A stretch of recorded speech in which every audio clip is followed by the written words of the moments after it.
Repertoire Report. My name is Justin Khanna. I'm here with Ray DeLucci, and we just want to share that we are 10 subscribers away from 2,000 subscribers. We're insanely close. This has been a goal we've been pushing for a couple of weeks and months, and I know that Ray has been putting in a ton of work here. I've been building a lot of stuff behind the scenes, and so I just really want to see more folks getting the content like this because we're all about increasing your performance in your professional work, and just the insights that we share and the nuance that we go into the show just would mean the world if you have a friend or a colleague or somebody who you maybe want to share. Also, leaving a rating on Spotify or Apple Podcasts, liking the video, all that stuff really, really helps. Ray, how are you, man? I'm doing well. I'm doing well. Just a note to the audience, the last episode we did got some pretty good feedback on. I would just refer to that if you haven't seen that. I cover a lot about investing in your staff, and I think that that's really important, especially in a day and age where there's a lot of pessimism. So I just wanted to call out. I don't usually do this, but call out last week's episode. I covered the numbers behind why it's important to have staff retention at restaurants. So Justin, it was a cool conversation. I think it's been a lot of the drum we've been beating, and it was cool to have the National Restaurant Association kind of share that. A quick thought maybe on this like idea of the financial aspect of keeping people on staff long term. There's so many reports that come out, man. Like Cornell University has like their famous one, which I think quotes something between like 3,500 and 5,500 as the cost for turnover happening in your restaurant. It's difficult because operators, it's one of those like split timeline scenarios where, you either have somebody stay or they leave. And so you don't obviously like experience the financial implications of somebody having turned over in your operation.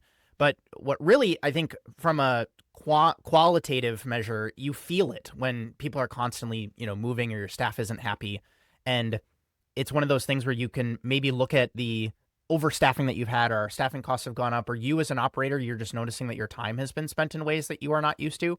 And I think that that's one of those tricky things because you can't necessarily point to it like you can on the food side where you can see a purveyor invoice and then, these are sales and then all of these are so straight line connected.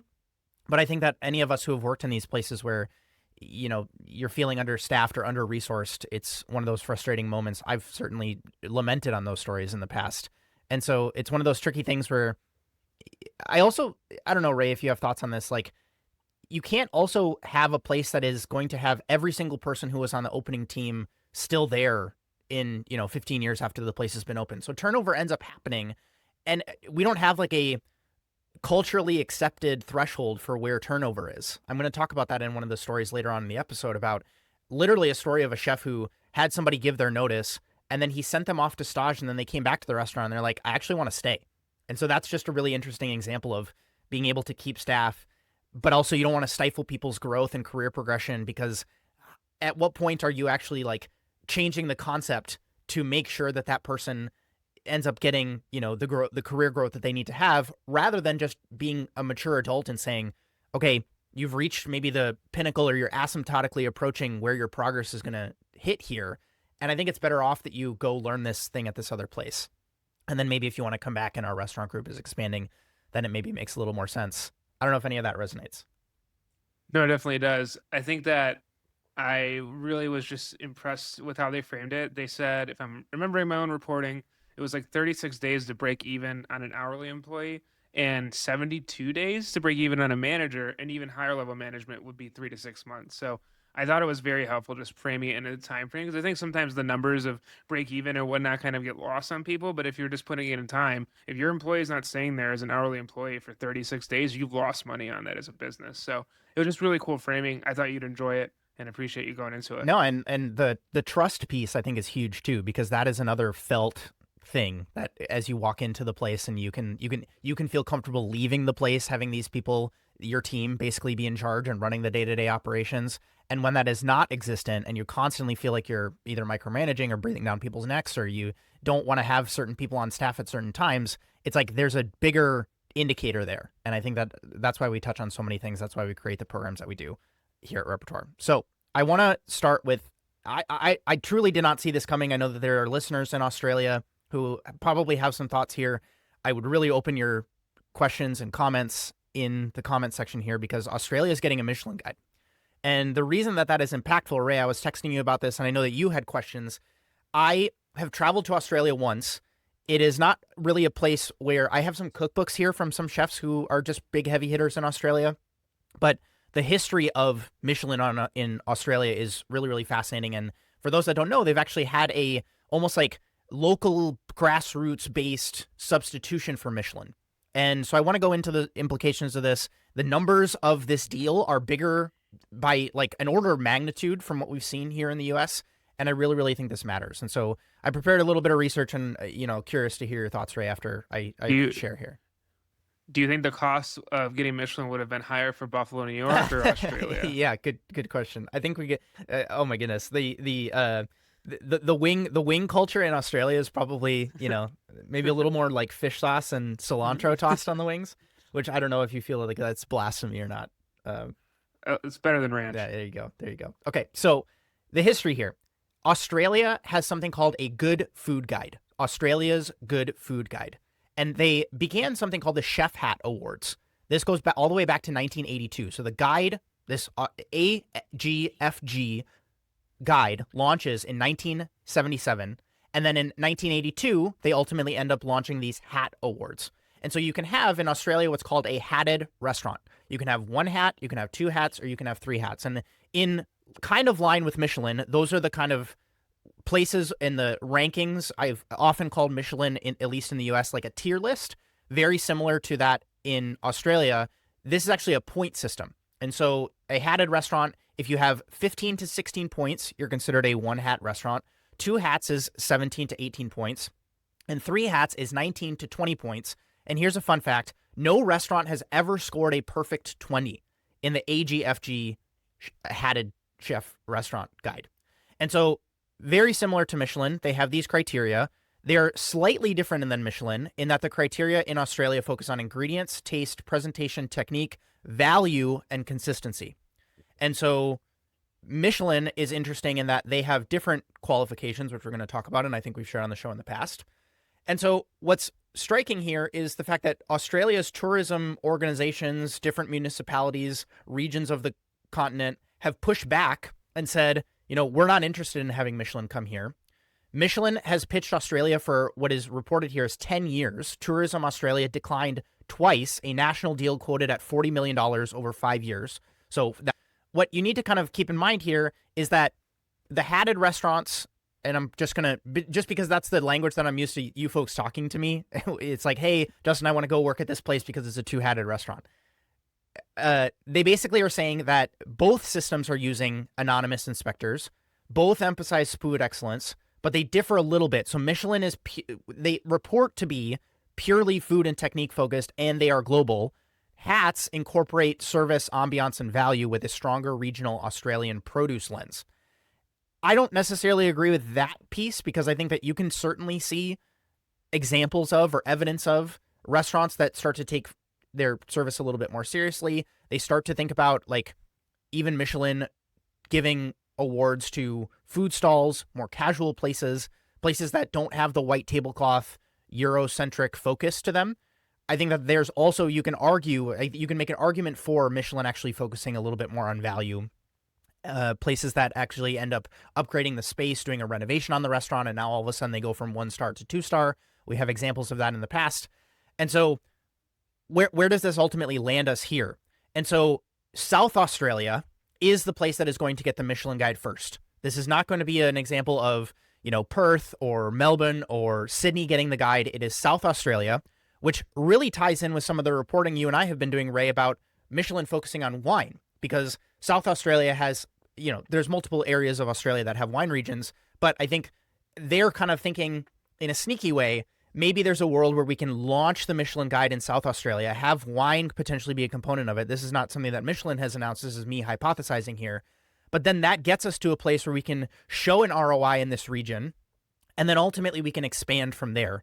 And just to clarify here, this does not mean that hats or hatted restaurants are going away. These are being side by side in the same way that in the US you have, a place that might have Michelin stars and New York Times stars. It's going to be exactly the same in Australia, where you can have a hatted restaurant and a Michelin starred restaurant. I'm just very, very curious how South Australia, I just want to talk about they actually accepted this 40 million. And so this acknowledges we're going to have to be reporting on and inspecting more restaurants. It ultimately is a much longer term thing where they're saying, okay, in the US, we're going to inspect this region for 3 years, and it's going to be $400,000 a year. Potentially Frankensteining some numbers together here. But then this is like, we see a much bigger opportunity in Australia. The tourism potential here is really, really big. And so I'm just very, very curious, again, if you work in Australia, if you have experience, if you have a restaurant in Australia, who, especially if you're on the fine dining side and you're thinking about how does this implicate and, play off of my business, I'm very, very curious to hear your thoughts. I did not ever see this happening. I remember being in culinary school and being just very confused at the fact that there's this almost, competitor to, it almost rhymes with Michelin. It looks a lot like Michelin, but it's not Michelin in Australia. And I'm just super curious to hear your thoughts if you folks have a footprint in Australia. And I just really want to see where this goes, because this is, again, the biggest, I'm not going to call it the biggest check we've ever seen, because I think the only one that competes more closely with this is Thailand, where Thailand's Michelin guide was $6.7 million on the first year, because, again, Thailand has such a big booming tourism industry that I think that made the most sense for them to really kind of like lean into this and say, we want recognized places here. And you folks have shared that when you go to, Southeast Asia, Thailand specifically, it's like you have a big list of places that you're hoping to go dine at. And so I don't know, Ray, if you ended up deep diving this or if you have thoughts on this. I know that we've been covering a lot of domestic news on Michelin launching and expanding, but I certainly did not see this coming. I think that well, first of all, I didn't really know that Australia had this, and a lot of commentary that I saw online were people saying one of the negatives for what the system, good food that Australia has, the HAT system, is that many people internationally don't even know what it means. So for me, I didn't know that either. So I went into a couple threads, and in fine dining, 7 months ago there was a thread that says, "Looks like Australia will continue to be without a Michelin guide." So this is obviously before this happened a few days ago. And this one commenter, and I wonder your thoughts, Justin, or if you have any insight into this, but they say, quote, "There is a cost to the government for Michelin, but the actual program is much fairer than the current HAT system.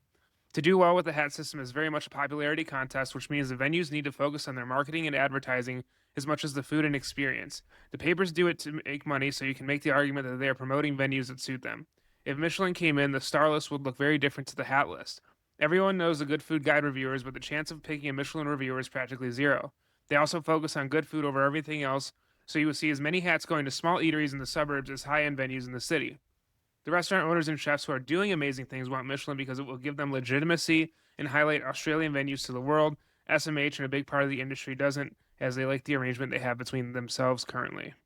I've been doing some, Any thoughts on yeah, I've been doing some arguing. I don't know if that's accurate. None. That's just the argument I saw. Yeah. Again, like, we need some Australian chefs to chime in the comments here. I have been trying to pitch a very similar thing in Seattle in the conversations I've been having to try to get Michelin to come to Seattle, in this, exactly what you're saying, being taken seriously on the world stage, because it is something where you have this confusion when travelers, especially people who are, they're a tourist who is maybe tangentially interested in food. They've watched a Chef Table episode or two. They've maybe been on Instagram and seen some tasting menu stuff, and they want to go travel. They get to Australia, they pull up their Michelin guide app, and there's nothing. And so it's this very big question of, okay, well, things are a little bit different here. How do I have that quality control, or that like check, that third party arbiter of how I'm going to decide where to go eat and spend my money and spend my time? And that's been another problem where you have people who, I've worked with you folks in coaching calls where it's like, hey, I've worked at a hatted restaurant and I'm trying to go to the US. I'm trying to go to London. I'm trying to go to insert the place. And my experience is either being questioned, or I can't, quote unquote, flex Michelin on my resume. And I can't flex hatted restaurants in the same way that I can being able to say that I worked in a Michelin establishment. And so I certainly agree with that point. What I am kind of curious on, and like, they've already been dining. Like, the inspectors from Michelin have already been dining in Australia. The deal has been accepted October 2026. So in just a handful of months here, 5 months, we're going to be seeing which restaurants in South Australia have Michelin stars. Does it kind of fall in line with what we've seen in some of the US areas where there isn't really a, 2 or 3 star place that ends up showing up in that inaugural guide? And it ultimately is just, hey, these are 1 Michelin star places. These are Michelin recommended places. These are Bib Gourmand establishments. And then it's on you as an area to basically level up to get the inspectors, attention over the coming years. And that's why we've committed to having this be a 5-year thing. I am just mostly curious to see, like, again, the fact that this is such a homegrown grassroots guide. I was curious to see is the fact that this is like a Australian, by Australians for Australians, AGFG type of organization. The fact that they have this pushback, like, where I'm most interested to tie this into arguments I've made on the show in the past is you can create an alternative to Michelin, but you know what I mean? Is it going to be better? Is it going to actually solve some of the problems that folks in the comment section or people who have their own podcasts who come on, complain about Michelin? It's like, okay, well, there's this place that has a genuine alternative. It's like, it's just like a tier list. We have our qualifications that we're going to do. We have anonymous inspectors so that there's no conflict of interest but again, it's like, because it's so small, because it's not as well funded, it's like all of these people who are going to push back for, oh, Michelin's too expensive. Look at what's afforded when you have the funds available to actually have a rotating roster of inspectors. So exactly what you're saying, everybody knows who the inspectors are for the hats here in Australia. And now, oh my goodness, that's the person who's sitting on table 12 tonight. They're going to get a very different experience than the person who's going to genuinely be quote unquote anonymous from something like Michelin. And so I'm trying to not, back up my own argument maybe a little bit too much here, but I think this is just a very good example of Michelin having standing, Michelin needing to be, not needing to be, but it's like there's value to Michelin in a geographical area.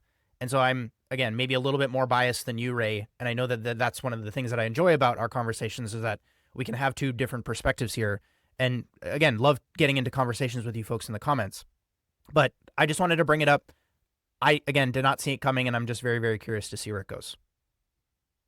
Yeah, I think the positives of Michelin are what you see when it goes to a place like Australia, where the chefs do feel like they have legitimacy. Like I covered with the Buffalo snub, or Buffalo not wanting to bring the guide, albeit a much smaller city, is a lot of chefs there were pretty upset because they thought that would bring them legitimacy in a area along the Great Lakes that is kind of forgotten about or even not really known when it comes to fine dining or dining in general. So I think that's like where the positives land with this is that Australia gets the guide and they're seen in a light that maybe they weren't seen before. And, branding is everything, whether or not we want to admit that. So it'll be interesting to see how it's received. It'll be interesting to see if any chefs don't want to receive it or like what the backlash might be from chefs. Not that there is any now, but I could imagine there's some who really do enjoy the system they have now. And they're like, oh, we needed Michelin to come in to say we're good chefs. Like I could see that, but I don't know. I really don't know Australian kitchen culture or restaurant culture. So I'd be interested to see what the chefs there talk about. So I think we have two stories that kind of dovetail off of each other. We are going to talk about ticket rail management, and then I want to actually talk about a new announcement that came out. So why don't you kick us off with the advice piece, and then I'll go into the secondary story. Go ahead. Sounds good. All right. So the advice piece comes from Reddit. I believe this is Line Cook Reddit. And so this is a subject called ticket rail management. And so the question is, quote, looking for advice on ticket sequencing and managing flow during busy services. I work with a cook who frequently works out of sequence, which throws off timing and prioritization on the board. During a rush, there's usually not much I can do besides adapt and try to keep us from getting buried. For those with more experience, what techniques have helped you in situations like this? Have you found effective ways to manage the board, communicate priorities, or recover when timing gets off? I've heard of some cooks intentionally pushing certain tickets ahead to reset the flow. Curious if anyone has strategies like that or other methods that work well. So before you give your answer, Justin, I just want to say that I wanted to ask you this because you're obviously total station domination. You chat about a lot of the performance aspects of cooking. Would love to maybe if you could just quickly explain for those not I mean, most people on this podcast should know what this is, but a quick definition of what the ticket rail is, and then your thoughts on how to manage this maybe very chaotic space that this person's working in. I love this question. I just nerd out on all of this stuff because I, for a long time, was very intimidated by this idea of expediting. And I also love being able to break down this stuff. And because I there's a specific module inside TSD called marking your board. And this is something that a chef that I worked for had to teach me basically because we had a very, there was 7 courses I was responsible for on my station.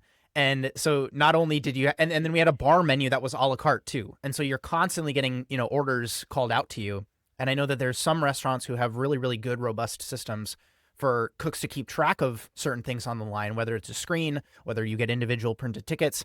And I have certainly face planted enough times in my own experience to know that you start creating tickets for yourself. You have pieces of tape and you're keeping little tally trackers. And it just was something that I found failure too many times. And so I'll quickly back up and maybe define some terms, and then we'll get into maybe some strategies and techniques that might help. So there is this communication that is happening from guests to the kitchen. And this is orders that are coming in that need to be ultimately executed by the kitchen and then delivered to the dining room. And especially with something like a tasting menu, even if it's not a tasting menu, you have a place that is a la carte and you order appetizers and entrees with sides and maybe some, beverages and then some dessert. You want that to be coursed out in a lot of establishments. There's certainly places where it's a as it comes, as it's ready type of service flow, which you can operationally decide that this is actually going to help us on this problem that we're experiencing with tickets and, one station is buried and, we need a little bit more time to execute this protein, insert the operational complexity problem.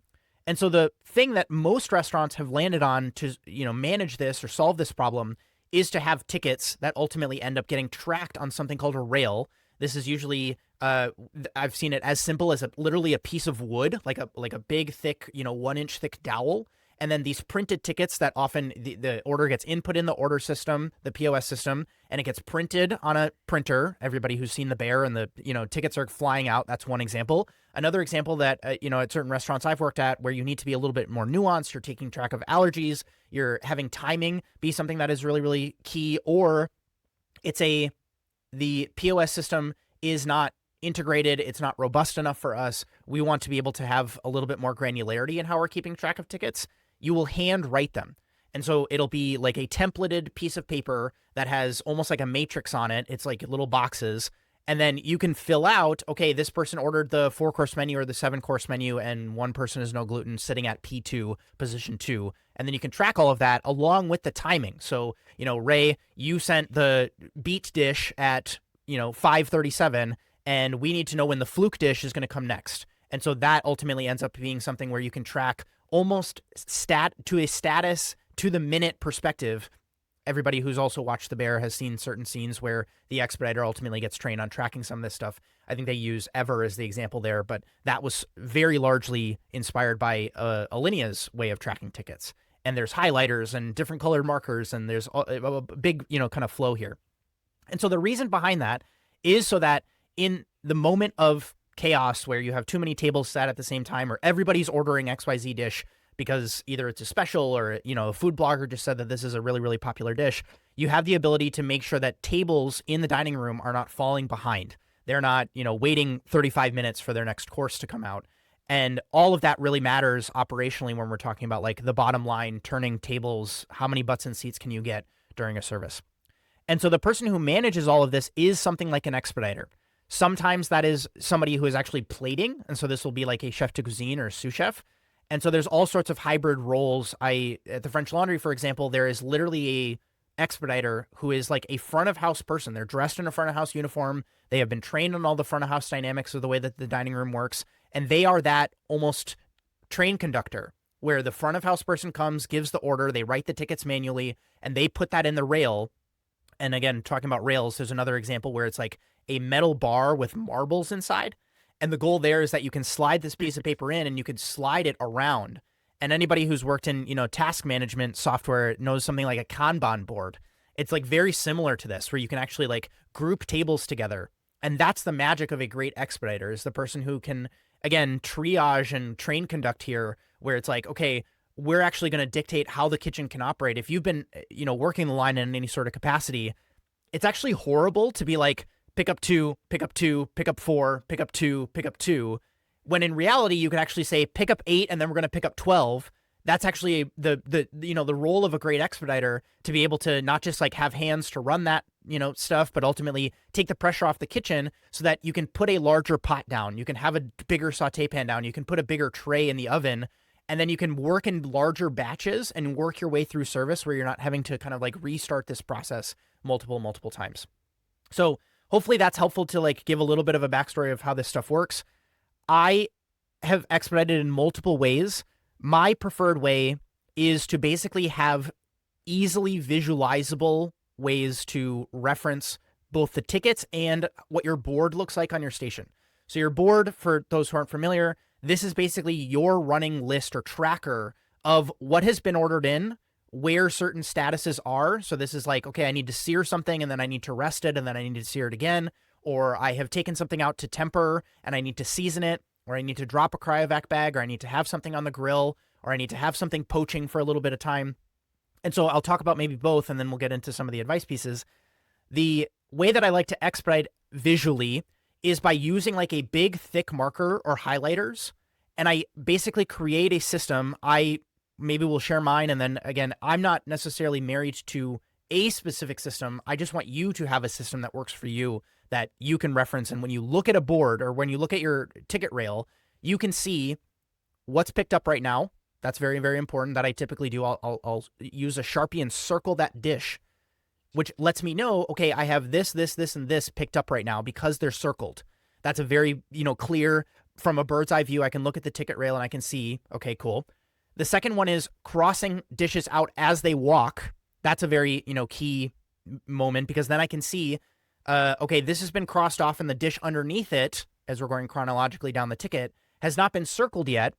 And then a aid that I will sometimes do if it's a particularly time-sensitive table, they have come in and they need to go to a show, I will also write the time next to that, and I typically will have a large clock next to my ticket rail, because then I can see to the minute. And that's also just a little hack that I've done as an expediter that was taught to me, was you do the colon and then the time. And you don't even need to do the colon. You can basically do, okay, it's 03 right now. It's 9:03 in the morning right now as we're recording. So I would do 03 as I cross off the thing, so I can see when that fluke dish walked. And then that gives me the ability to do a time check, and I can see, okay, it's been 7 minutes. Where is this table at? And then we can actually have that front of house person go and check the table. And this just serves as a status update, because you're managing so many different things. You might have 25 tables that you're managing at one point in time. I can imagine there's somebody in the comments who's going to flex more tables than that. And so that is really, really useful. And then highlighters are the other one. And so one is that I find to be helpful for me is different colored highlighters that mean different things, again, to you. And so I've used ones in the past that are signifiers for VIP tables. I've used ones that include modifiers, so things like allergies, or I want to omit this from this particular dish. And those just, again, help from a bird's eye perspective to be able to, like, as I'm picking up a dish, I'm grouping tables together. It's a very clear call out that this table needs what I call in the program, and what I've, worked with in the restaurants that I've had experience at, something called out of place. And so this is something where the normal menu is what would be called straight up. And so, tasting menu, order and tasting menu for two, straight up. That is, okay, everything is here as is written. We don't have any modifications that we need to make. Out of places, there's, one person, no gluten, and there's a vegan on this table. And so all of that helps with all of that visual knowledge. Now, there's another layer of complexity that comes down to the table management, the grouping of timings.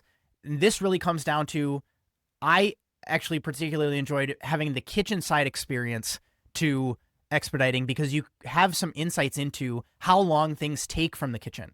And that I find can be a little bit more beneficial sometimes. There's benefits that come with being a front of house expediter too. But I've certainly worked with organizations where the expediter actually has to spend time training in the kitchen, because it is so crucially important for them to have some insights into how pickups actually flow. Because if they have that information, they can be a more effective expediter, as opposed asking for unreasonable things from the kitchen team, or grouping tables in a way that maybe doesn't necessarily make sense. And so all of that really helps on the ticket rail management side. On the board management side, the thing that I teach in the program, and again, I'm not trying to gatekeep here. It's literally like, I'll literally just tell you folks, I use mise en place to track the board. So again, I've shared, you make your own tickets. I've talked about screens. I've talked about having a piece of tape or a piece of paper taped down on your station where you're tracking with a tally. The problem that I have with all of those systems is that it requires too much context switching or additional action for you to take the Sharpie out of your coat or out of your pocket, click the Sharpie, take the cap off, make the tally, sheath the Sharpie back up and put it away. In the flow of service, when you're managing, just do the math of, I'm doing 7 courses and we're doing 90 guests tonight. That's an insane number of dishes that you're responsible for. Multiply that by the number of seconds you have to, take to track some of this stuff. I much prefer to use mise en place. And so that is ordering for two. I take the two langoustines out of my fridge and I put them on a tray on my station. What that does is that allows me to basically see at a glance, very visually rhyming with the way that I would manage a ticket rail. Okay, this is exactly how many langoustines or tasting menus or insert the thing that I have ordered in right now. And then what's beautiful about this is, and what's maybe a problem with the tallying system or the ticket tracking system, is that when I go to pick up those two langoustines, those are literally the pieces of mise en place that go on the grill. And so my board updates in real time just by me doing my work. I don't need to think about, okay, I got the langoustines on the grill. Before I go to grab the fish out of my lowboy, I also now have to think about, going and crossing off those tallies on my list. And then I go into other principles in the program about managing this with a tasting menu, because it really matters the flow on which you do the marking of your board. Because what's the problem that you'll ultimately experience? You have 5 dishes that you're responsible for. They go in sequence because it's a tasting menu, and you mark your board, but you do it in a way where you might get stuck and somebody asks you to help plate something, and now all of a sudden you forget to finish completing marking your board. If you mark it in the right way that I teach in the program, it ultimately ends up meaning that you can look at your board, you see that there's a discrepancy, because again, you have built this system into your flow, and then you can say, oh, I need to finish updating from this ticket call out that actually came in. And so all of that I find to be really, really beneficial in a way that it doesn't interfere with your work. It is actually just a slightly modified way to manage orders, and then you don't get overwhelmed. You can say, just, bring it on, as many orders as is required. And I have this source of truth on my station. That's ultimately like the biggest benefit of all of these tracking and tickets and rails and marking your board, is that it gives you a source of truth from this information that was conveyed to you, ultimately from guests. It kind of like goes through this game of telephone where the guest tells the front of house, the front of house ultimately tells the kitchen, and then the kitchen ultimately tells the station. And so at any point in that chain, you want to make sure that you're having accuracy all the way throughout. I don't know if you have other thoughts there, or if I gave enough. No, I think that was, I saw the question and I was like, Justin's probably the best person to answer this. So I just appreciate the way you share. I did my first restaurant management job, a lot of expo in that sense. And yeah, I mean, keeping organized is key. I think there's the on the line vision, but then there's the expo, and kind of you underrate how much a good expo person is in terms of how they control the flow of what's going on and communicating to the front of house staff. So I appreciate you sharing all that. Yeah, I think a lot of this comes back to, yes, you can get the system involved, but sometimes it's like more, this is why this type of approaching the problem is so important, because you can have a really poor system and you're thinking, oh, well, we just need to work harder, or we need to memorize more, or we need to the fundamental foundation of what you're doing day to day is not the best way. Again, I'm not going to say that there is a best way. It's like there could be a better way. There's a different way. There's an altered approach you could take to some of this stuff. That's why I encourage experimentation so much. Yes, I teach one way to approach this, but I have found that across different contexts and environments, it just ends up working. And so that's what I end up teaching. But I'm open to your folks' thoughts if you have any insights, or if you expedite in a unique way that benefits you and the specific workflow that you have, because how you're doing catering service, for how you're doing tasting menu service, for how you're doing bistro service might all be different, or how you manage orders on your station might be slightly altered. It's just very similar, Ray, to in culinary school, we were taught time boxing and scheduling for prep lists. And I always found that was detrimental, because if I said that I was going to get the salt baked celery root in at 11:30 and I had to put an order away and it's 12:15 and I'm off now all of a sudden I can't rely on my prep list to be a source of truth for me without having to literally take 20 minutes out of my day and rework all of the time boxes. And that's why I created my prep list, which works on a much different prioritization structure. We'll maybe leave the link in the description for the template for that. And I have a video walkthrough that goes through it. I teach this in Total Station Domination too. But it is something where the marking your board aspect thing also falls victim to that. Where if I lose something, if I lose track of something, if I get overwhelmed, this person talked about communication priorities, recovering when timing gets off. The system that I like to use or have relied on for so long doesn't fall victim to some of those things. Because all I might potentially need to do is ask the expediter, and I encourage you, if you're working a station, to get in the habit of doing this. saying, hey, what's my board right now? And a good expediter has the ability to just give you a quick rundown because they are tracking your tickets in a way that they can quickly glance at it and say, you're picked up on 2 of these, you have 4 of these that you're out on, and then I have 12 ordered in total. That's all you basically need as the person who is, marking your board, or the person who's expediting, to have that connection. I want that to be something that you folks use to ultimately deliver great experiences in what you're It's doing. also, and I'm like, you can maybe see this here on my phone briefly, but Sure. like Toast, for example, it always is. It amazed me I know a lot of the reason why you see tickets, like some people might think that's an older system, is a lot of restaurants still have that, but even using technology like Toast or any of these other KDS screens, like they're really, really useful, and they do a really good job of timing and color coding. And so I would say if you're a restaurant where you feel like this is a weak point, even some investment in technology is the way to go. Totally. I mean, perfect segue, man. We should do this podcast together more often. There's a story that I wanted to cover, and might be a little bit of a quick hit, but before we get into this next story about a really exciting chef I deep dove. But Clover, the company who does POS stuff, they are involved in restaurants, has kind of done this Avengers Assemble thing with a couple of these different technology companies to launch something called Clover Reserve. And so this is just as of this week. They're having a demo booth at the NRA show in Chicago. And the story here is that Clover Reserve, powered by Tabit.cloud, combines Tabit's mobile-first AI-driven hospitality platform with the scale and payment capabilities of Clover to help fine dining restaurants and hospitality groups deliver exceptional service and improve operational performance. So that seems very like press release. There's a marketing team that ended up writing that. So I wanted to kind of deep dive this and share what their ultimate goal is for launching something like this, because we've covered stories like Built Hospitality trying to get involved here. And Clover, I think, is realizing that just doing payments is maybe not enough. We need to have more integrations here. There's an AI play that they're certainly trying to leverage here. And so Fiserv, Fiserv, is the first partner in this, in addition to Tabit. And so Fiserv in the first quarter of 2026 did $5.03 billion in revenue. Clover has done $329 billion in gross annualized payment volume, and they've done $3.3 billion in their own revenue and I'll just re-say it, both of those ones. Clover has done $3.3 billion in revenue, and as a payment processor, they've done $329 billion in annualized gross payment volume. And so this is a lot of money that's flowing through these companies. And so what's the story here? Clover Reserve is basically deciding that they want to take over the whole dining room experience.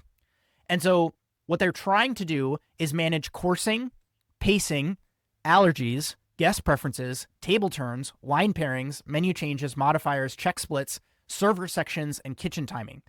And some of those just kind of overlap a little bit.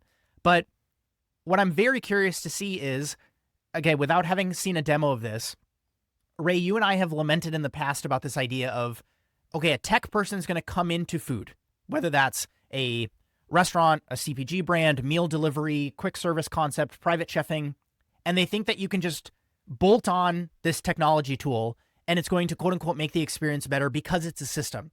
And then what ends up happening, guests don't like it because servers are behind a screen instead of actually engaging with them. The flow gets too complicated, and it's actually something that the system told me that this table needed to wait. Or again, I talk all the time, especially in the program, about, okay, if you don't actually do the manual update, the system doesn't have the data to make a quote unquote decision, even though it's AI powered, because they don't have the eyes in the same way that you do to see what table 12 is doing right now. And so all of this stuff really flows into these things that guests notice that teams are trying to keep top of mind in their step of service, with wine arriving after the dish. That is a faux pas in fine dining restaurants. The allergy note doesn't either get, to the kitchen. It doesn't get, it doesn't correspond to the right person at the table. The second course gets fired before the table is ready. That's actually a big issue that will ultimately end up happening. That puts the kitchen on the back foot, because now we have this thing that's plated and they're still enjoying their first course. The server gets stuck fixing a check while their, 3 other tables in their section might need attention. Or maybe the manager realizes that the room is bottlenecking after the pace has shifted in the way that service is flowing throughout the night. And so all of this stuff, I'm very curious. Like, they're trying to solve this problem, but without seeing how it's going to work, I'm just very, very skeptical on it. Is it going to be something where it's like they have screens installed in different places in the dining room where individuals are kind of like out of view of guests and they have the ability to tap away? I've seen certain restaurants that do a really good job with like earpieces. And is there an audio play here that could potentially help? Is there a standalone device that is kind of like a phone, kind of like a screen? I know that Square has it's almost like a modified phone tablet. It's like a brick thing that ultimately allows you to process payments.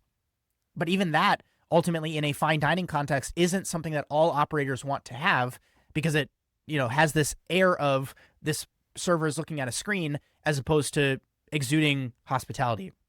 And so, again, this is debuting literally this week at the NRA show.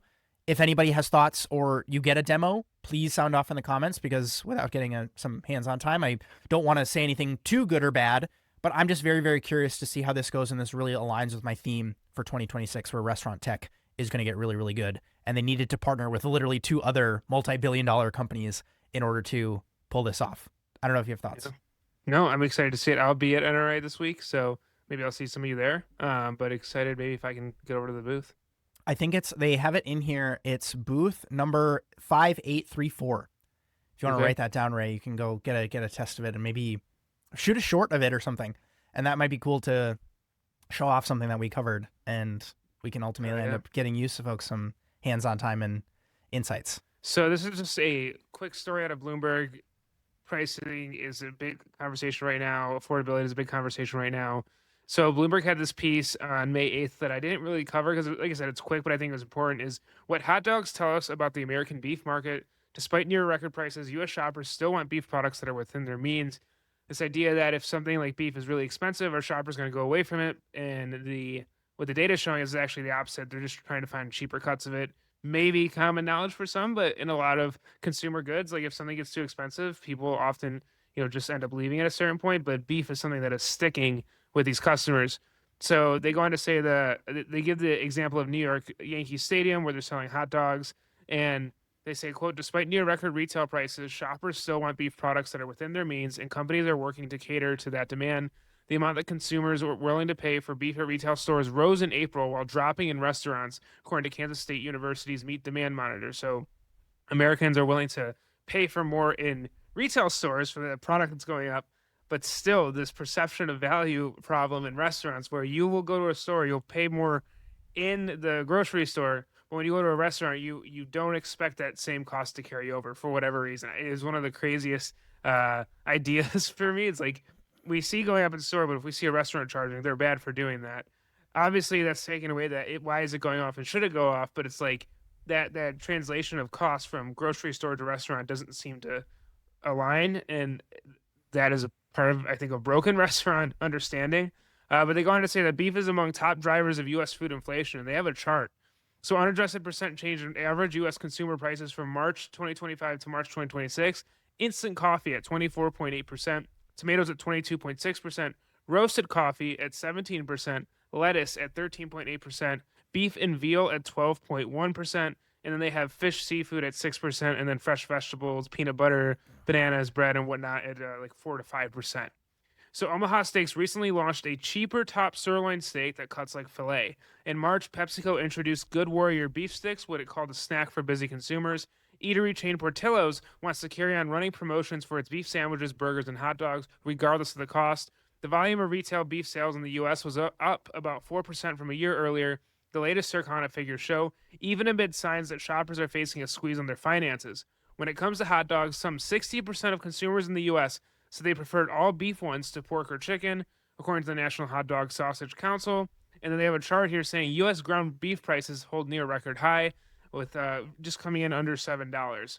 They say, do Americans need another beef hot dog at a time of soaring meat prices? At Nathan's, it might seem at an odd time to be launching a product that costs consumers $1 to $2 more than its regular beef franks. High beef prices are actually what makes this hot dog perfect, says Marion Radley, the managing director of marketing for Smithfield Foods, which is in the process of buying the company.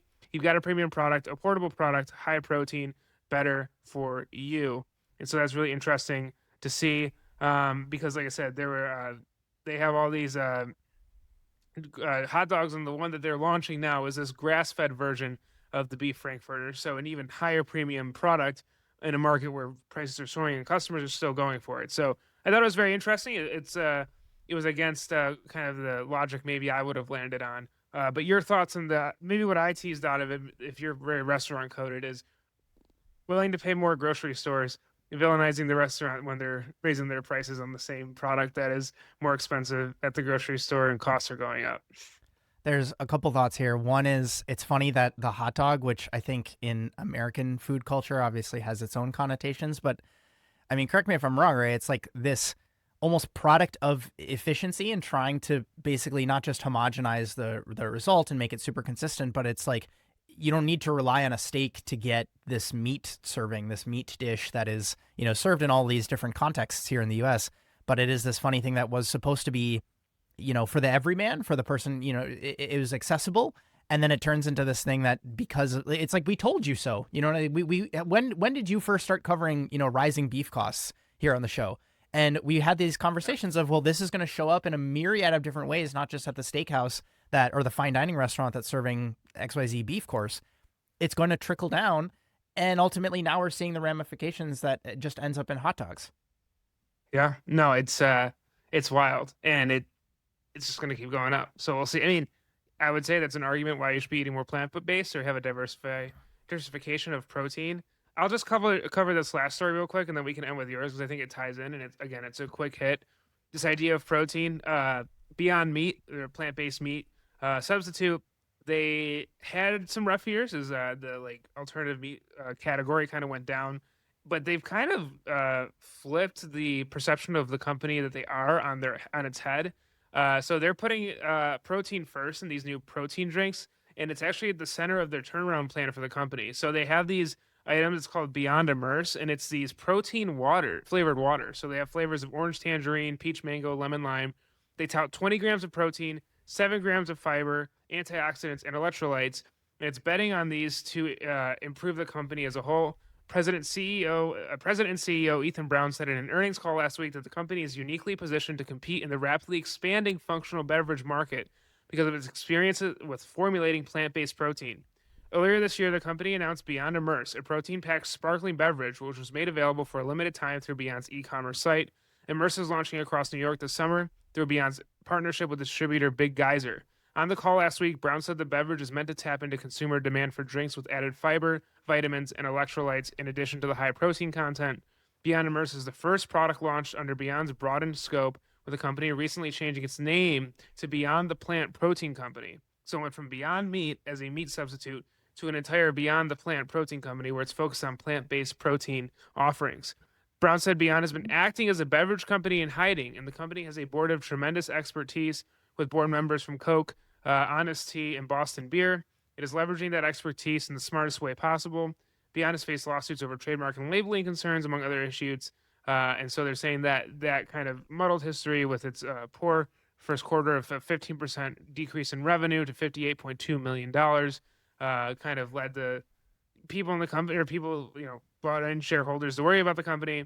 But they do believe expanding into beverages is a way for them to go. So my other quick hit on protein, any thoughts to the Beyond Meat going to this Beyond Protein and then the protein water, which we'll see what happens. What a Beverage dance. is having a moment. Yeah, what a dance they're doing to try to come back from this decline that they've experienced. I am most curious. I've seen a couple videos that have come out where people basically do a protein analysis, because for those that don't know, again, like somebody's going to need to correct me in the comments here, actually measuring the quantity of protein in a food product, especially when you're talking about these, I'll call it heavily processed proteins, is you're actually measuring nitrogen in, like you put the product through a test and it gives you a nitrogen number.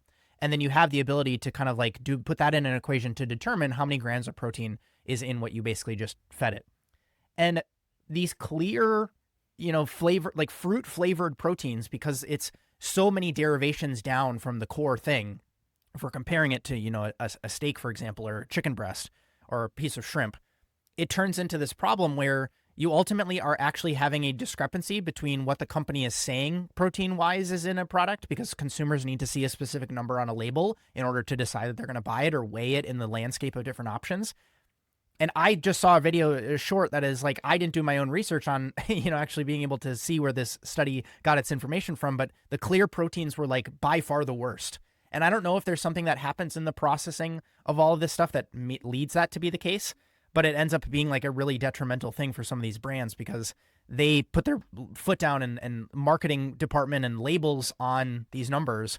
And these consumers are thinking that they're getting these protein quantities throughout their day by choosing to go with these companies, but then it ultimately ends up falling short of what was advertised. And so I'm just hoping, again, that they have done their diligence to make sure that all of this stuff is accurate, because that is something that is like a real brand reputation ruiner if something comes out that says, and the same thing has happened in other, supplements or, verticals like creatine, for example, where you have this, form of creatine that comes out that seems incredibly attractive or easier to take or adds convenience or insert the thing.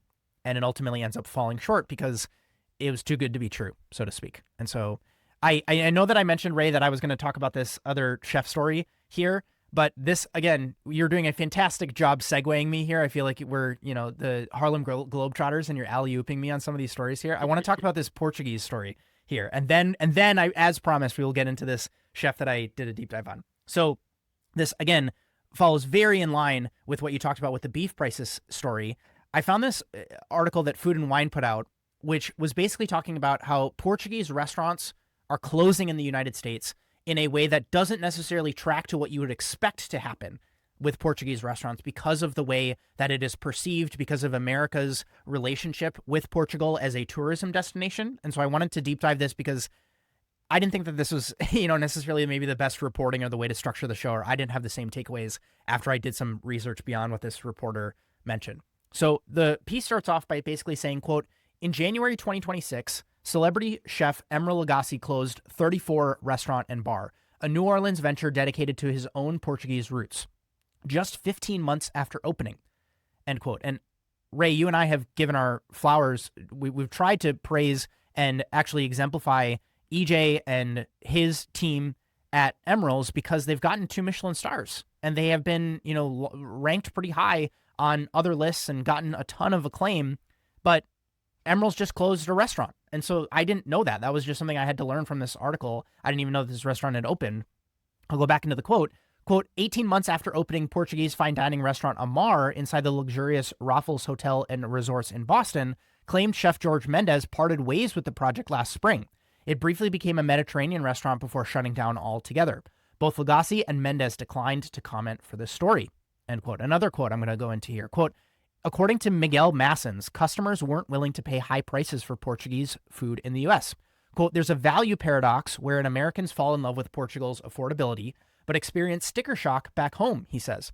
He also notes that the bedrock ingredients of the cuisine, such as seafood and niche imported products, are expensive. In contrast, other cuisines, such as Italian, may be buoyed by high-margin pasta, says Massens. In his view, the current success in the U.S. may lie in more rustic, affordable Portuguese restaurant models, such as Old Lisbon in Miami, which has been open since 1991 and has 3 locations, end quote. And so for me, this is not the first example of this seemingly fundamental question that I've heard, which we've covered on the show before, I've talked about in private conversations with you folks, which is we have a regional Indian concept, or I want to share my cuisine because I come from this specific place in Mexico and it's on the coast, and the list goes on. Portuguese is just another example. Portugal is another example here.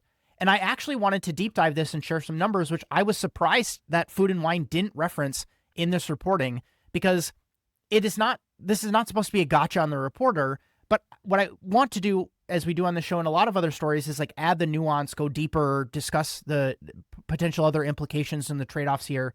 And so I want to give some dot points, Ray, and curious to hear your thoughts here. So Portugal's official statistics, as we're talking about costs, share that the average growth monthly salary is 1,550 euros. And that's around $1,800 per month at current exchange rates for workers in Portugal. And so after tax, that's something, because they have a higher tax rate, I'm almost positive is something like $1,300 a month take home for a worker in Portugal, which is literally the U.S. median weekly earnings for full-time workers at $1,235 a week or $5,200 a month gross. Also, so we're talking about labor as being one cost, being cheaper in Portugal than you would compare here in the U.S. The second one is commercial rents are anywhere from 30 to 45% lower in Portugal than in the US. One source on Numbeo citing that 35% is the widely accepted number here. A third factor that we've also, it ties in with stories we've covered on the show before, is what they're calling a shorter supply chain. And so ingredients like seafood, produce, olive oil, wine, bread, and potatoes are either being farm delivered or market shopped multiple times throughout the week, which means that importing and processing just doesn't happen in the same way that it happens here in the US. Fourth factor now, there's no tipping culture in Portugal, at least not in the same way that you'll experience it here in the US. Someone from Portugal will have to chime in here because I can imagine that it varies similar to how in the US, some restaurants have the service fee. Some people have, they call it a hospitality charge. Some people have like gratuity included, employee benefit surcharge. But broad brushstrokes, in Portugal, menu prices include VAT, which when you compare it to the US where we have, the menu price, and what's listed on the menu is like the subtotal, not like in Portugal where it's just the tax is included in what you see on the menu. In the US, you get the subtotal, then you add 8 to 10% tax, then you have to add 18 to 25% tip on top of that, and it's a substantial increase in the check at the end of the meal where costs already are higher. Also, demand is higher in Portugal from what I've been researching. All of this combined, the lower costs, the fact that people are going out to eat a little bit more, and the fact that, the price that you see on the menu includes all of this stuff and you don't have to do this weird math gymnastics at the end of the meal, means that there's a culture for going out multiple times per week. And then that drives the restaurants in the market to compete more, lowering costs, offering specials, the list goes on. So I don't have a takeaway here. I was just more upset in reading this piece, referencing some pretty great chefs. I staged with George Mendez once when I was in New York at one of his restaurants that he had there. This is no way, intended to be a dunk on Portuguese cuisine at all. I just think that this reporting was framed on like diners just don't get it as a problem, when in reality, like to me, looking at this, trying to be objective, this is a math problem. And that's why we don't shy away from talking about numbers here on the show. And so layering all of this together, it makes sense to me. But I'm curious, Ray, if you had thoughts on what we're seeing and how this different geographical area seems to be like, the way I was looking at some of these numbers, this is like pre-pandemic numbers that we're seeing, at least from what we compare it to in the US. Yeah, I think that it's just very much like you said, it's part of the food culture as a whole. Um, Look at the beef pricing. Like it doesn't make sense that consumers would, instead of going to a different cut or a different type of protein source, they're just going to keep driving the same way. I think it's an interesting and insightful take from you that, because the demand is there, like it's a race to the bottom. Like we see this in other industries. So to not be able to extrapolate that out, I think is a big miss on the reporting. It's interesting to see, like, I know we have this more international lens on today's podcast, but we take for granted the food culture we have here, however flawed it may be. There's always different ways that, or quirks that each country has when it comes to how the restaurants operate. So it's interesting to see kind of maybe the problems that face Portugal that we don't necessarily see on our side. All right, the next story I want to talk about a chef. His name is Norbert Niederkofler. Have you heard of him, Ray? That's maybe the place that I'll start. No, but what a great name. A great, incredible name. And so I was doing the research for the show, and I was presented with this article of this chef who was talking about fine dining, and he had this pithy quote that he was referencing, and I was like, I've heard that name before, but I don't know. I'm uneducated on this person, and I want to go a little bit deeper. I was reading the article, and I was like, that's an interesting quote. That's a cool insight. And so I just went on this complete rabbit hole. And again, I need somebody to sound off in the comments if I'm drinking the Kool-Aid a little bit too much, because I became a super fan of this chef. So I'll give some insights. I'll share why I'm so impressed by this individual and what he's built. And maybe you folks can, again, chime in, share if there's, something here that maybe I'm not seeing, or if there's something here where you've been a super fan of this person for a while, if you've worked at this particular restaurant, or he has multiple. And so if you have any insights there, I'm really, really curious to share. But in the way that, Ray, you and I will sometimes cover, Daniel Hume doing negative things, or Rene Redzepi having, some scandal happen, I want to balance that with what I'm seeing as like impressive executions, impressive careers, ways to behave in the industry and build a business that is genuinely something to aspire to. And so I'll give some background here. So Norbert Niederkofler, He's an Italian chef. He earned 3 Michelin stars at St. Hubertus inside the Hotel Rosa Alpina. And again, I specifically want to call this out because this is somebody who is long tenured. And I think, in my opinion, with what I'll go into, stands in contrast to some of these big heavy hitters. Another example that is like gets 2 thumbs up from me is like Bjorn Franzen, talking about like in our 2026 predictions episodes. Runs an intense kitchen, has 3 Michelin star places. But I think like there's a world where he should have maybe a little bit more notoriety going around him in the way that he has very long tenured staff at some of his places. He is very, very consistent and focused in what he does, instead of trying to dabble in all these other different things that ultimately detract or cause ripple effects or consequences in his main business. We've also covered a chef like Kyle Connaughton expanding his restaurant group. And this is something where maybe I didn't do enough in some of our episodes where we're, talking about there are good opportunities in the industry with people who are executing at a high level, doing fine dining at the 3 Michelin star level, and they are worth working for in a way that is not going to be something where, yes, it's going to be potentially difficult, or maybe you might have some tumultuousness that goes into your experience. But this, to me, again, like until proven wrong, I'm going to say that this is also maybe somebody that is worth putting on your list. So in 2023, he leaves this 3 Michelin starred restaurant, St. Hubertus, that he opens up, and he has this new place in South Tyrol. He calls this concept Atelier Mosimer, inside a historic wool mill. The wool mill is called the Mosimer Wool Mill, and that was founded in 1894. And that also earns 3 Michelin stars in what is reported in record time. So this guy comes from, he went to culinary school in Germany. He has this place in Italy, and then he opens up a new place, and after 4 months, they have 3 Michelin stars. And it has retained those 3 Michelin stars since then. So regionally in Italy, North Italy, surrounded by the Italian Dolomites. And he's developed this philosophy in the mountains called Cook the Mountain. And it's kind of what you would expect. It is this hyper-local, seasonal, mindful of waste philosophy that doesn't, necessarily contrast that much with the Virgilio Martinez's of the world in Peru, or the Rene Redzepi's, or the Magnus Nielsen's of the world. But in this interview that I will link in the comments that kind of like made me go on this deep dive, spurred this thread pulling that I did, he talks about this idea of sustainability and the practicalities of that word. Because you hear something like, okay, cook the mountain, and it's this thing that I think almost has gotten bastardized. It's this thing that is, potentially unrealistic, or I'm going to sit down and I'm going to eat this food that is maybe not the most delicious because everybody is trying, or we've covered that story of silo closing because they were we're going to be no waste. We're going to, really exemplify sustainability, and they can't make it work on the business end. And so I have certainly fallen into this camp where I'm not maybe looking at the word sustainability as we've seen the Michelin green stars. It's not something that you can like put a exact line by line item quantitative measure on, and then ultimately say you are a sustainable restaurant and you are not a sustainable restaurant. He actually talks about it with a little more nuance, which is why I wanted to bring it up on the show. He talks about constraints.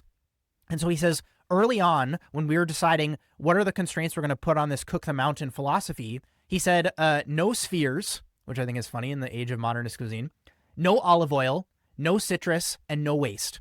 And so that's an interesting way to just like start. And then he says, constraints spark the innovation. The more limitations you set, the more interesting creativity becomes.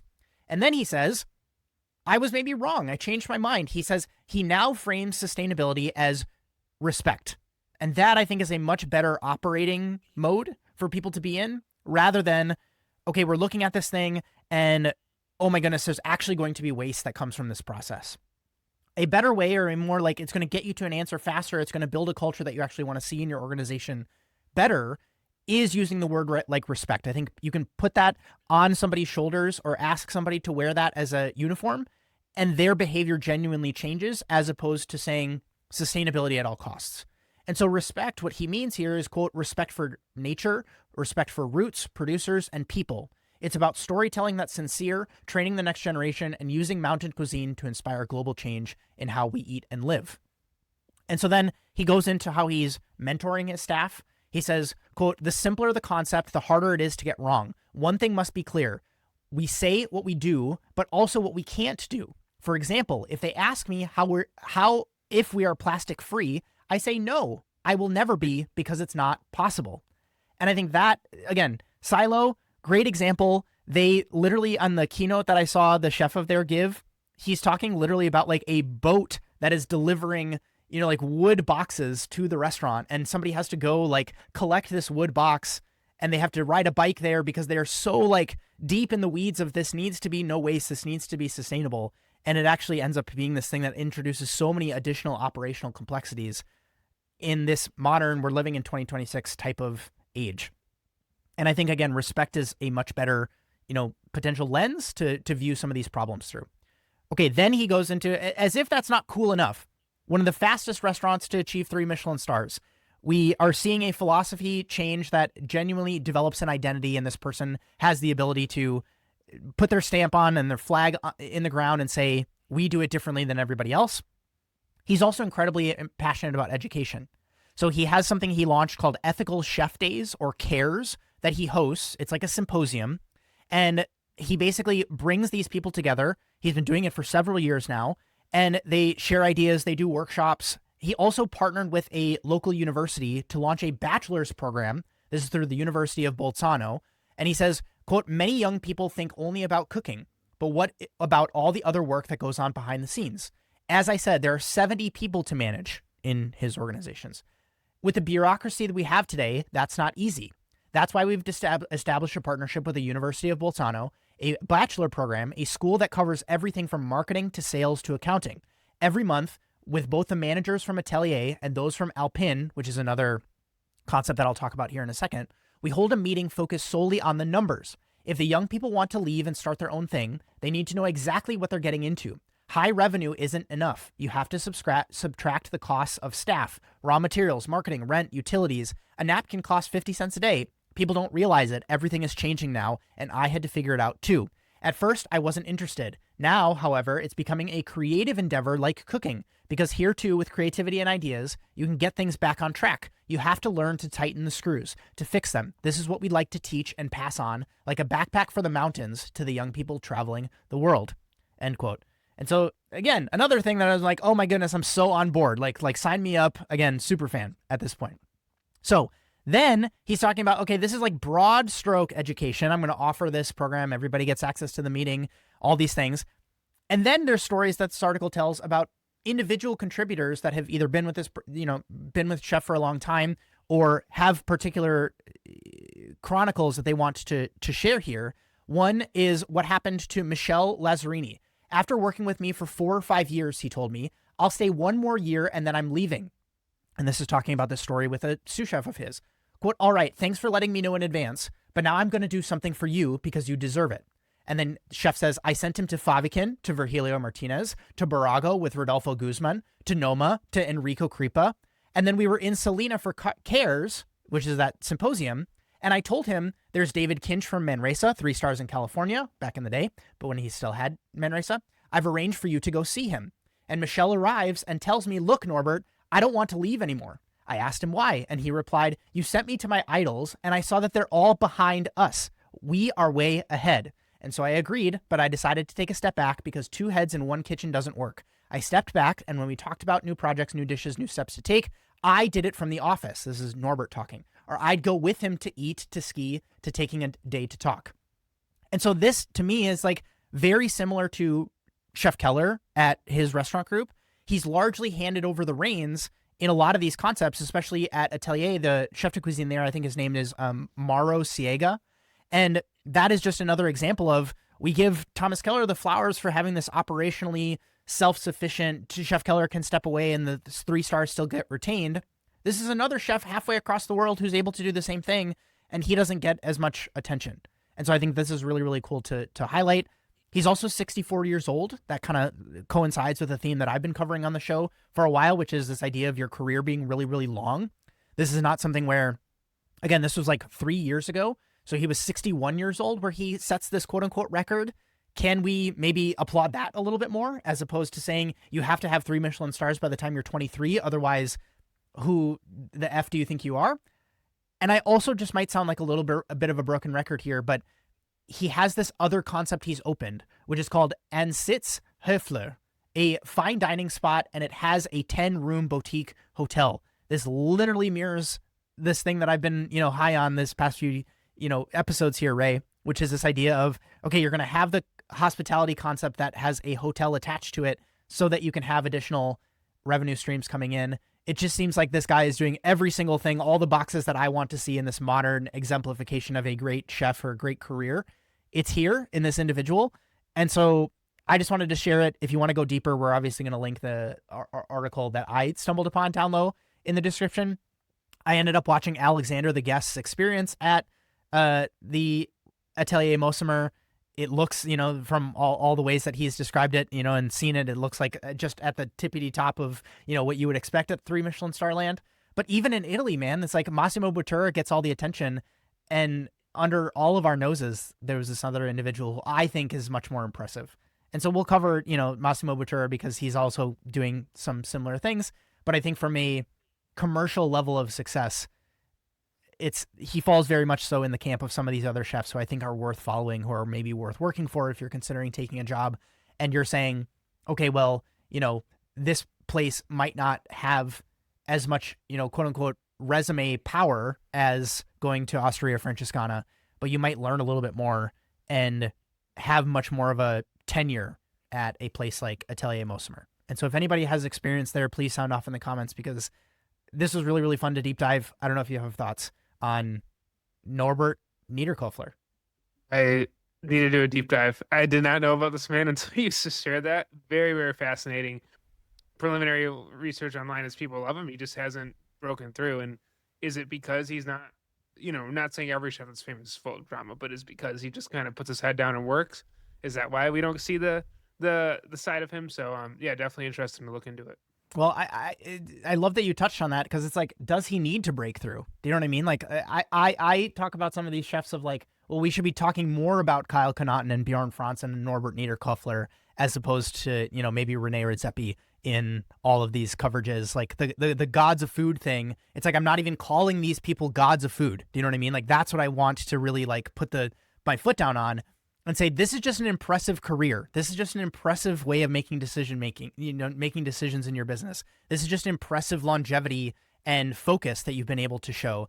And this is what we should be applauding. That might not show up on some of these other ways to measure success. And again, I think if more people followed a path like this, we would see a more positive industry as opposed to what we maybe saw descending into a couple months ago where we were covering all of that drama. And so, again, if we're going to cover the bad, I want to cover the good as well. Okay, last quick hit that I want to cover, the James Beard Media Nominees got announced. And again, kudos to all the nominees. I mostly want to reference this because I like this list every year selfishly as a almost like condensed way to get a reading list, a listening list, a viewing list for myself. I kind of browse that and say, okay, this is like a curated, people have decided this is good. There's high signal here. And so I'll often go through this list. We'll link it in the description for you folks if you're really into like indie food documentaries or interesting off the beaten path podcasts or writing about food or recipes that might be book recommendations. All of this stuff is, kind of curated by the James Beard Foundation, which I know has had some controversy in the past about how they pick stuff. But I obviously have a couple of, interesting selections that I make from this list every year. And they ultimately end up, proving to be valuable. Sometimes it's a bit of a flub or this is, maybe a little bit of a disappointment to consume. But I don't know, Ray, do you get any, do you browse this list? I know that certain people with like the Oscars, they don't watch movies all year and then the Oscar nominees come out and then they decide, okay, I'm going to go through and watch all these movies. It's kind of the similar experience that I have with this list. Yeah, I keep track, see who's on there, see who's getting recognized. It can be a little overwhelming sometimes, to be honest with you, but yeah, it's very fun to see. But yeah, no, I definitely look and, see who's being on there. So it's going to be interesting to see, how it's always cool to see kind of people get nominated. And then over the years, you kind of see how they perform and, do go on to do other things. So I always like to see maybe the branch ways off of these lists and where people move their careers afterwards. This is the last week that I'm going to be doing accepting interviews. It's a quick 15-minute conversation for Chef Tech Stack. I have like a pretty good roster of folks that I'm working with and getting some insights from because that's the new product that we're building out here at Repertoire, where it's this idea of achieving more leverage inside of your business using technology. And so if you're a chef who is already using 3 or more tech tools to run your day to day, whether you're a private chef, whether you're a chef de cuisine, whether you run a catering program, or if you're the owner of a place and you happen to have some insights that you're willing to be open with me and share, obviously I'll keep it confidential until, it's going to be a private thing, at least in the early days, but I want more insights beyond just what we use here at Repertoire from a technology perspective, and getting some case studies and insights into some of that. And so if you want to reach out, I'm actually going to create a form and I'm going to leave that in the description. And so it's a much more robust way for you to potentially enter some information, then hop on a call with me.